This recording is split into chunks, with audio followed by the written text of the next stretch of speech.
Hi everyone, my name is Sarah Beth, and I just finished reading This Is How You Lose the Time War.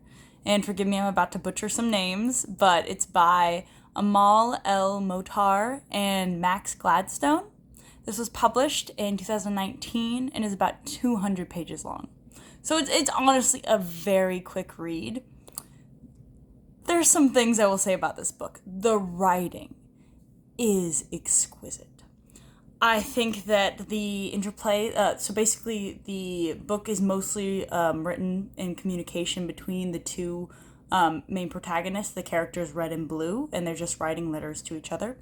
And I think that that's the best part of the novel, is just reading these letters and seeing these rich descriptions of feelings and landscapes that are portrayed through these. It's kind of showing each other's side, their worlds. Red is essentially from a technologically advanced society out in the future, and Blue is from a more, I would say, Garden of Eden-esque kind of society, also based out in the future. So they're both agents of these futures that have to set certain events in the past to make their future reign superior over the other one. So they're basically agents of chaos that are trying to make these threads lead to their future. So they're constantly in war. So I think that it's really interesting that you see that kind of interplay with two extremely different individuals. One who's mostly circuitry, but who has to have modified their body so that they can feel and blend in and fulfill their obligations to their side of the war. And the other, which is still almost an immortal being, and yet just fueled by almost nature. I think that if you love Romeo and Juliet, you'll love this book. Not that I'm bagging off of Shakespeare. I personally do not enjoy Romeo and Juliet because I believe their love is extremely unfounded, and that's exactly what I feel with this book.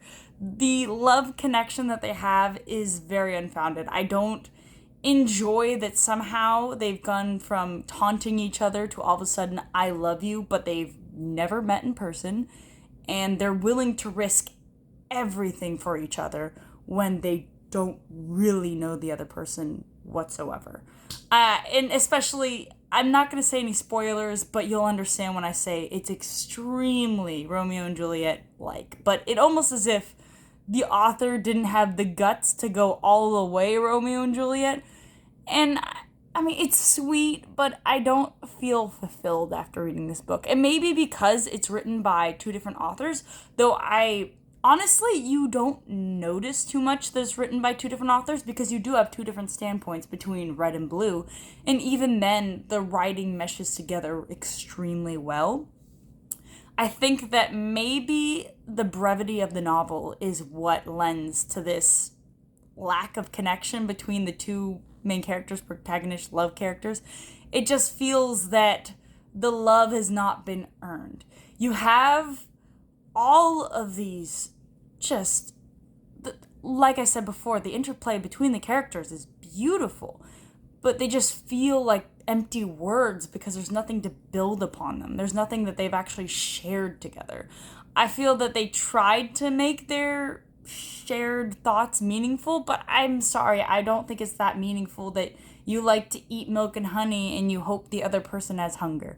I love the motif of hunger and the need and the yearning for someone and the yearning for something, and how Blue, the Garden of Eden agent, has to basically impress this upon the circuitry Red. And so I think that that is a great idea. It's just it wasn't fully fleshed. I think that that is my big problem with this novel. It's not fully fleshed, and it's so short. Maybe that's why. I think if you really love if you love poetry, maybe this is a perfect book for you. It's quick like a poem, and also it's got beautiful writing, and I think that there are certain passages that I really wanted to save because I love to take pictures of passages that I love, and I just couldn't bring myself to do it because there was nothing backing up these beautiful lyrical sentences. I thought that they read very well, but it was nothing that I really wanted to remember. I think maybe the fault of this lies that there's not really much development with the characters.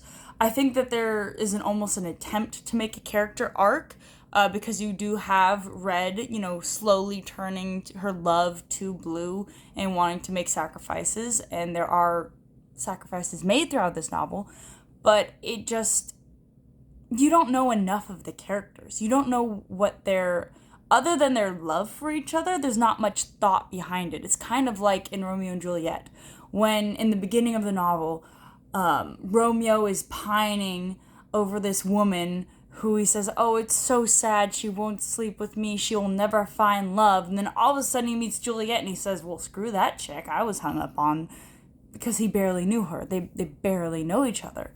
And I think that the love is just so surface level. And that's what breaks my heart, because I was really looking forward to reading this, and I think that the premise is fantastic.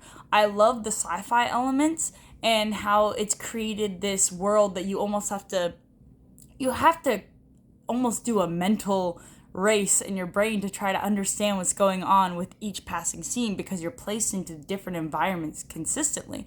It's almost like if you've ever read of Clockwork Orange, how you have to learn knapsack speak very quickly. And that's enjoyable, because it's mental brain work that you're putting out for yourself. And once you catch the hang of it, and it takes maybe like 20 pages, then you're really invigorated in the almost mental chase of it. But I'm going to say this is not a recommendation for me, personally. If you love Romeo and Juliet, go for it. If you don't, and you're like me, I'd skip on it. Thanks for watching, and I hope you have a good one.